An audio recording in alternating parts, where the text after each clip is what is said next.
Welcome to Business Mentorship, Keeping It Real, where we feature entrepreneurs and enterprise leaders who share their great ideas in our guest blog on shareyourstories.online. We have a returning guest, author Tara Mondou, who is launching her new book, Me and My Shadow. We will discuss the courage and motivation involved when writing a book series and how you develop a marketing strategy when you continue the story. Tara joins us from Cambridge, Ontario. Welcome. Hi, Trish. How are you? First of all, big congratulations to you on writing a sequel to your first book. So tell us what that feels like. How long did it take you to write the sequel? You know what? What does it feel like? It's a roller coaster of emotions. For anyone who has written and published a book, it is all of the things. My feeling right now is super, super excited because it was literally about 24 hours ago or less that I hit upload. And to some people are like, what's that mean? Well, when you self-publish, often you choose to self-publish through Ingram Spark. It's the largest distributor in North America. So when you finally get your PDFs of the guts of your book, the design of your cover, so it's 2 files, and you go to Ingram Spark and it's like, okay, upload your book. And you press these 2 buttons and it literally takes like 30 seconds.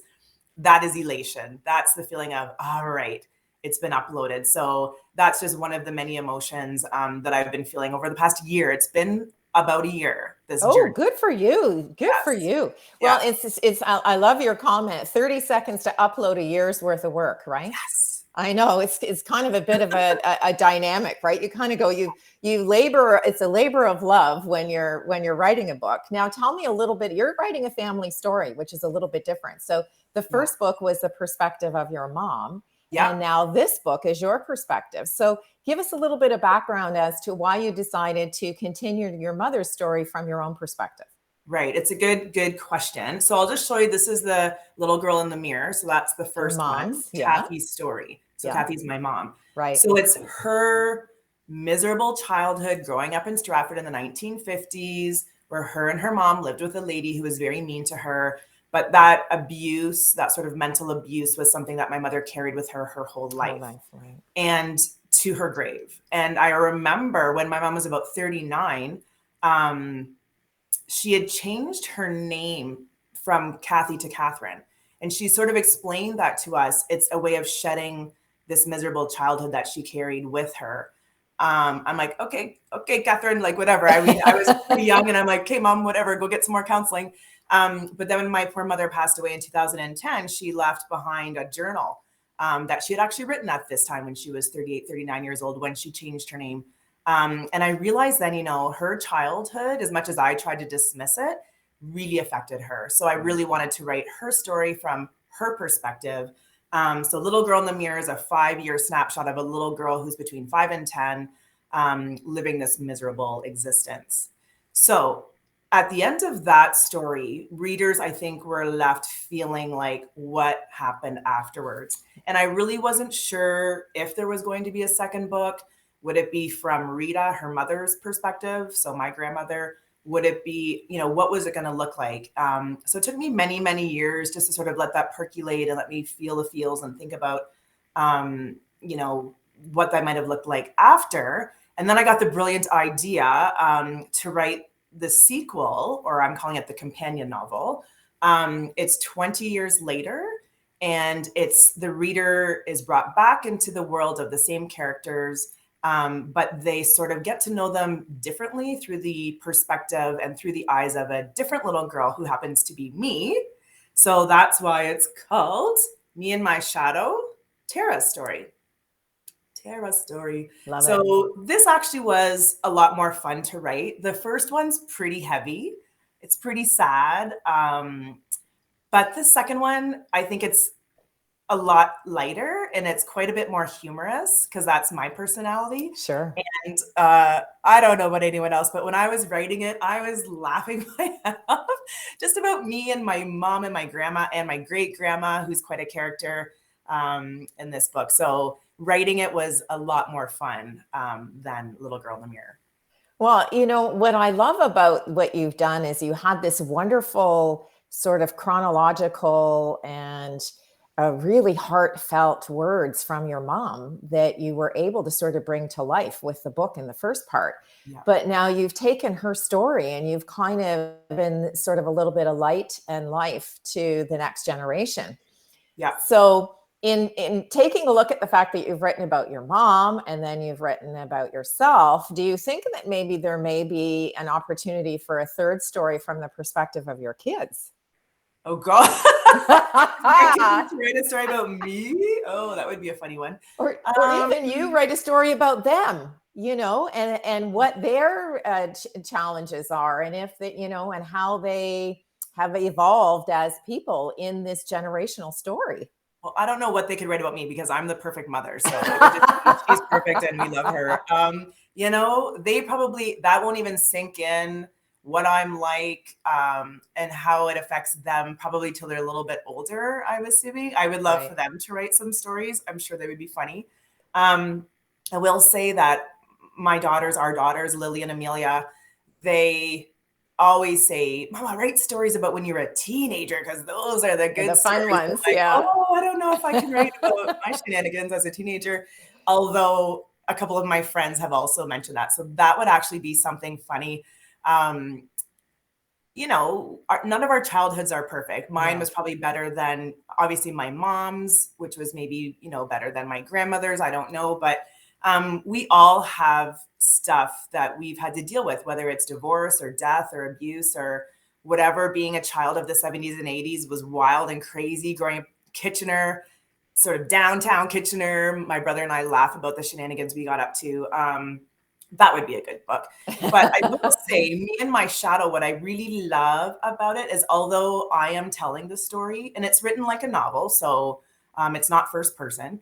But what's great for me is I felt bad for my grandma after Little Girl in the Mirror, because everyone's like, well, I didn't like that character. What kind of a mother was she? Right. And I'm like, well, I mean, we all make mistakes. We're not perfect people. We're not perfect parents. We're not perfect mothers. And sometimes you find yourself in a situation where you're just doing the best that you can. Right. And so I really wanted to bring Rita back into the Me and My Shadow book to show her from my perspective. She was lovely. She was a kind and caring person. She was a wonderful grandmother. I spent tons of time with her. I never had any issue with her. She was just a beautiful, wonderful, giving, kind person. And she didn't come across that way in the first one. So I think my goal, even more than telling my own story, in their lives, was really bringing her into a light that was more positive. Oh, that's really wonderful. That's really wonderful. Now, you in the beginning of our talk, you were making reference to the fact that you were uploading this file. So give us some indication now about the marketing. So there's, we all know that the blood, sweat, and tears goes into the page, and then from the page goes to the, the platforms that we're going to share the stories. But there's a heck of a lot of work that goes on behind the scenes from a marketing perspective. So I know with the first book, you had done a lot of really great, different, innovative things in getting the story out to share it with your readers. How are you now going to reconnect with them with the companion book? Mm-hmm. Lots of good questions there. So one thing I will say is the way I wrote the first book was completely different than the way that I wrote the second one. I have a lot more experience now and know-how. I think you remember that I run a group here in Cambridge called Cambridge Authors, which consists of about 70 members of writers and authors really just living in Cambridge. But through that group, we've gained much more knowledge around the writing. So it's the writing, the marketing, the publishing, and how really, in the end, if you want to sell your book, you have to be a salesperson. So that's very different than someone who feels like they just want to artistically express themselves through writing a book. So there's all that. So that does make it, what did you say? One heck of a lot of work. Yeah. It's like a heck of a lot of work. But what I did, so when I say this took a whole year, and as an aside, if I was ever to publish like a little manual or a how-to sort of thing, I actually just quickly wrote how to write and publish a novel in 1 year, because I just wanted to document, like, what did I go through? That's a great idea. So then when I'm mentoring other writers and authors, I can go back to my notes, and maybe I'll publish that and then they can have that. But what I did differently with this one is, a year ago, exactly right now at this time, it was NaNoWriMo. So for those who don't know, it's National Novel Writing Month. It takes place every year, the month of November. And the goal is to write 50,000 words in 30 days. That's So quite a challenge. quite a challenge, but I needed that to get me going.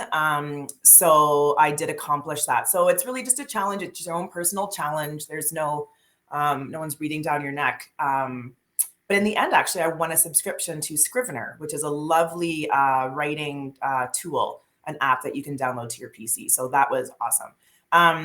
But I wrote the bulk of it last November, and I'm only just now publishing it. So by the time you write the first draft, then you edit it, you call that your second draft. I sent that out to beta readers.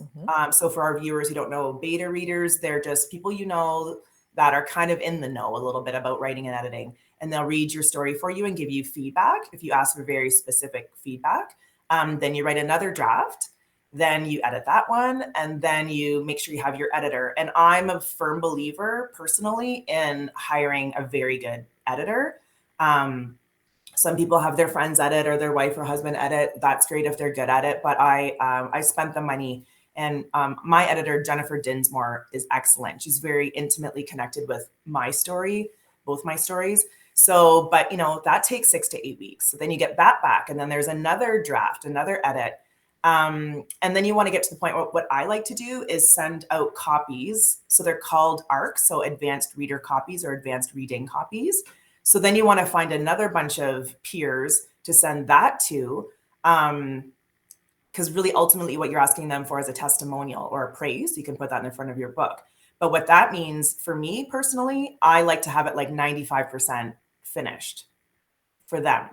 So it's easy for them to read. So now I'm talking like cover design, spine, back, front matter, back matter, the guts, the whole thing. But then summer was coming. So then there's like another slowdown, right? So I think too, for me, I work with a team it's called Volumes. It's a self-publishing service, Volumes, which is under the umbrella of M&T Printing here in Waterloo Region. So their team is excellent. So there's a whole team of people doing cover design and formatting for me. And oh my gosh, I'm just going to mention April is my contact there. And I'm like, God love April. She's like your guardian angel.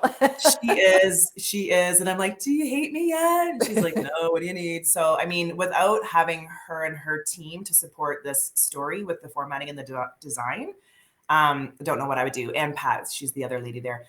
So they are excellent. And so by the time the design was done and all the last minute proof edits and the print job was put in literally 2 days ago. And then, like I said, so with Ingram Spark, I just uploaded the files. So what that means is once that's approved and you hit publish, then eventually 2 to 4 weeks later, then your book is now available on 30,000 outlets across the globe. So of course, Amazon, Indigo, Barnes and Noble, like all of those, right? Joe's Books, all kinds of like independent booksellers. So that's when it's like really real, when it's out there available for people to buy it online.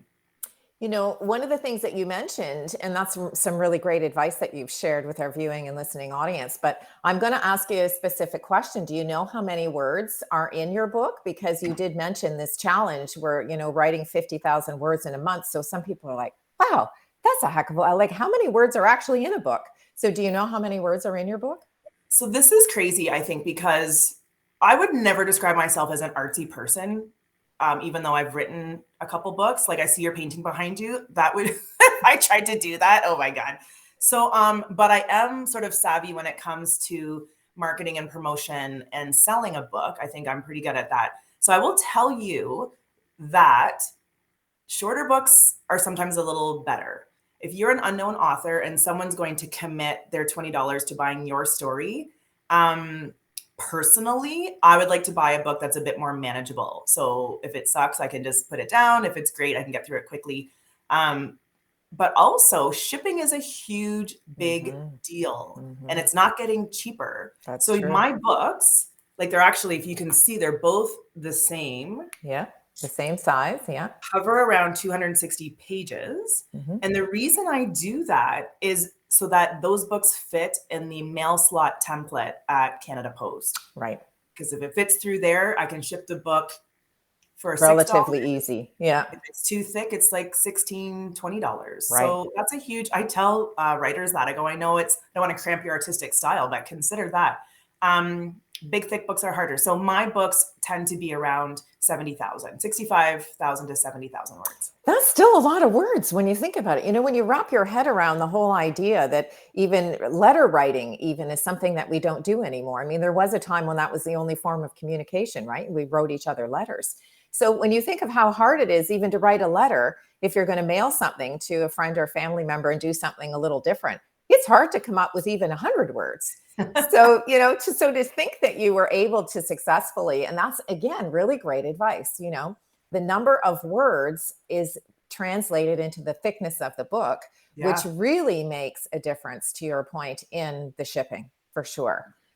So all of those things are really very relevant. Now, you mentioned the Cambridge Authors Group and that you have, 70 folks and I was very kind to have met some of those, That's some right. of those folks in your group, Yes, you right? did. Yeah. And had a chance to, and certainly at that time there weren't that many members, but it must be a wonderful forum to be able to share all these really great experiences and ideas amongst each other. So how often do you meet and what is the format for that group? So the basic, I think we've been around for about 5 years, I want to say. The basic idea is that we like to meet face-to-face once a month. So, Perfect. Or we meet virtually if that's what's necessary. So it's a monthly meeting. So whether face-to-face or Zoom. And there's a team of us now. So there's 4 or 5 of us on a team. So it's not all on me. Which is wonderful. So each team member will come up with a theme. So we just had our meeting on Tuesday, and that was an editor who's on our team, Catherine. She discussed editing. What's an editor? How much should it cost? How far along should your work be before you submit it to an editor? What should you expect back? So that was an excellent, excellent conversation to learn all about editing from an editor's perspective. Right. The month before, we had another member, Telma, and she talked about book launch. How do you launch it? Where do you launch it? How do you promote it? How much work? Looking at the timeline. When do you start? 6 months ahead of time before the publish date. You should 6 months ahead of time is when you should start promoting it, that sort of thing. So we do have themes. And so that speaker will speak for maybe half an hour, 45 minutes, and then it's open discussion for another half an hour, 45 minutes after. So everyone gets a chance to ask questions and get answers.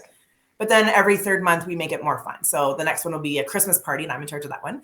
So we'll have a Christmas party, we'll have food and drink and laughter.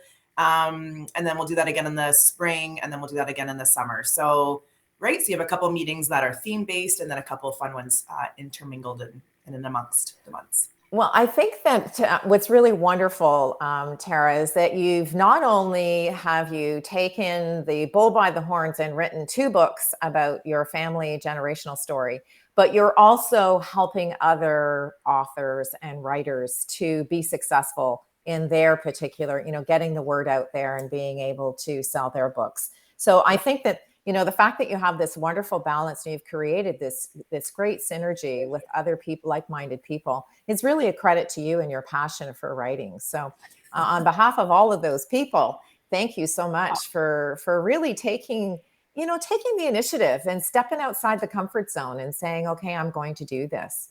Yeah. Now, one of the things that we do in the guest blog is we ask folks for their 3 words of advice. Now, you wrote your blog based on your first book, and at that time, your 3 words were faith, courage, and enthusiasm. So would they be the same? Yes, I will say they are the same because they are the words of our mother, and my brother and I laugh all the time. So I can't quite remember with the movie, and I know that we tried to talk about this last time. I don't know if it was Meatballs or Stripes but I feel like it was Bill Murray. Maybe it was Caddyshack. I don't know. But I think he was someone who was trying to encourage maybe a team or a group to have faith, courage, and enthusiasm. But he said it in a way that my mom thought was so funny. So she would say, "You've got to have faith, courage, and enthusiasm." And she would be so excited to say that. And Ronnie and my brother and I would laugh. But besides the fact that she thought it was funny and she would say it in such a silly voice, I think, faith in whatever it is that you have faith in, courage. I learned a long time ago when I was just starting my career. I used to be a production planner in an automotive facility. And the girl that hired me, it was literally like a year older. So I'm 20, she's 21, wise old owl that she was. But she did say to me, it's okay if you make a mistake. We will always fix it. So I'd rather you try your best and make mistakes because we will come together and fix them. So that is something I teach our daughters, our teenage daughters, that go ahead, make a decision, be resourceful, problem solve, come up with your best solution based on the information that you have in front of you at that time. And if it ends up being the wrong decision, we'll fix it. No big whoop. So I feel like if you don't have the pressure of doing the right thing all the time, you go to fly by the seat of your pants, which is what I do constantly. Don't sweat it. You'll fix it later. Right. That's really great advice. And I love the fact that your 3 words are tied back to your mom and this really wonderful way that she made obviously a lifelong impact on you and your brother with those 3 words. So thank you so much for sharing that. Yay. Thanks for having me. Listen, it was really fantastic to connect with you again, to talk about me and my shadow. And, I loved your little sidebar there where you said you had written, sort of the tips and tools for how to write a book and what you went through in that year. So I'm going to challenge you when you're ready to hand out that manual. Let's reconnect and provide something like that for our viewing and listening audience, the folks who may be interested in taking that leap of faith and publish and write their own book. So, I would love to. That would be a little challenge. Yeah, let's do that. Yeah, let's do that.